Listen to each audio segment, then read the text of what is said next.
This morning, Jesus gives us a great example for all of us preachers. When someone asks you a question that you'd rather not fully answer, a sermon is a great way to divert attention and keep things moving on. Rather than give his inquisitor what he was looking for, a definitive judgment about how inheritance should be shared or not shared, Jesus did what he so often does and hands out a parable instead of judgment. By the way, a great way of putting the ultimate responsibility back on the one who was looking for both a favorable judgment and, probably more to the point, someone else to pin it on if there was resistance from someone like his brother. In Jesus' parable this morning, a wealthy landowner has a good year and looks to have a greater harvest than he could store away at the time. He has an abundance. And instead of looking to share the excess, he tries to maximize how long the abundance can serve him.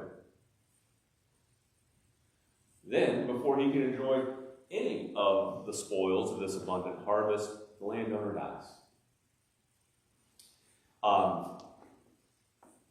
For those around my age, if Alanis Morissette was here right now, she might call that ironic.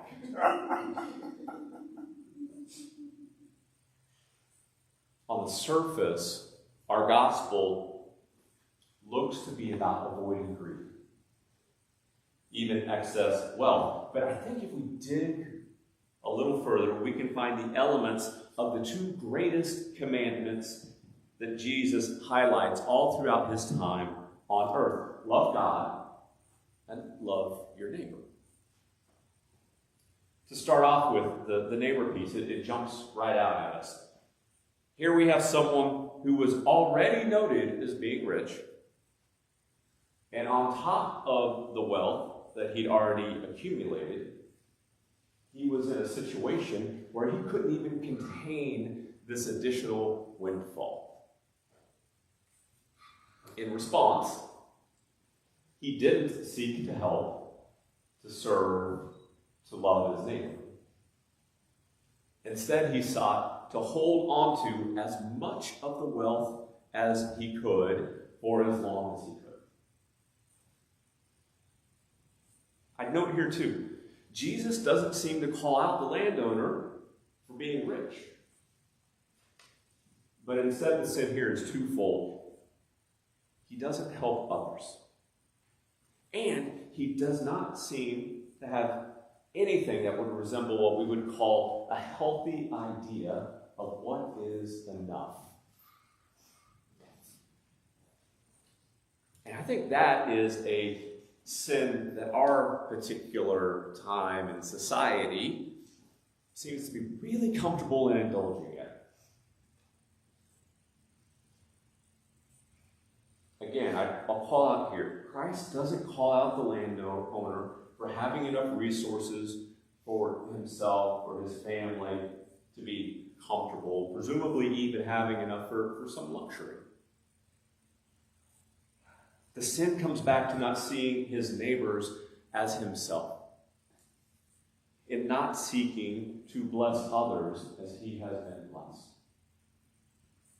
And that gets directly to the heart of love.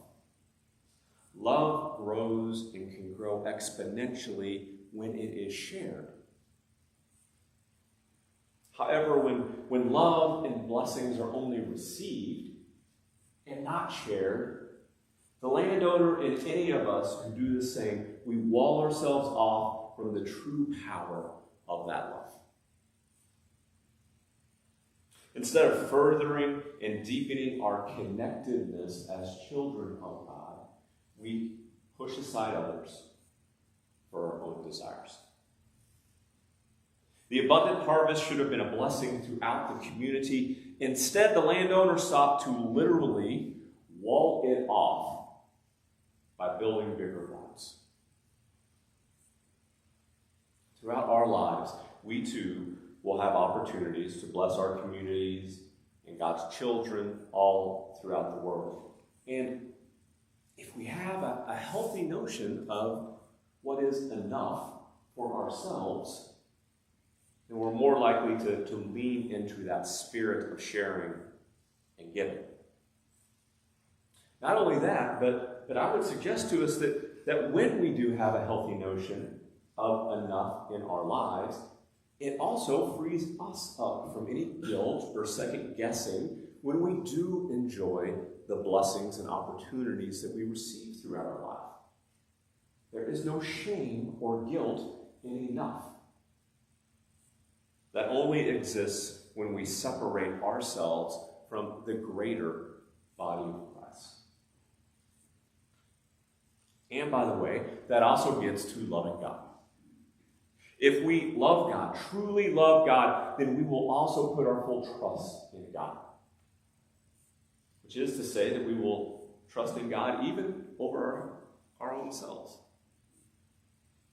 Not that we will use God as an excuse to not work, or take care of, or make prudent decisions for ourselves. Again, enough comes into play here. It is absolutely a good thing to have enough work in our lives. In the parable, the abundance can be seen as a blessing from God. And the wealthy landowner treats it as a one-time thing that he has to milk for all that it is worth. He does not trust that God will continue to bless his work, the work of his farm workers as well. In short, he's trying to seek out being in control over God being in control. He puts himself ahead of God, and that is not loving God. Again, in our day and time, we can see this happening. Folks can use the guise of self-sufficiency as an excuse to assert their will and wants over God's call to us as we all journey through life. Caring for ourselves, for our families, those around us, that is not sin. Ignoring God's call to love our neighbors as ourselves is sin. A healthy idea of enough can help us to see excess in our own lives as an opportunity to love and to bless others. And by the way, enough in numerous ways. Sure, the one that jumps out is financially, but also when it comes to time and to how we spend our days. We might find ourselves blessed with the opportunity of more than enough time in our week. And we can use that as an opportunity to love and serve others. And by the way, I'm going to throw in a plug here. We're still in search of someone with just one extra hour a week to be our treasurer.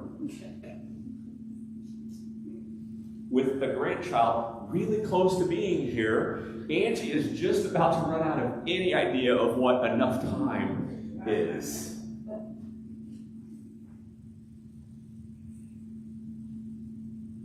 And further, beyond that as well, our community has opportunity after opportunity to love and serve others.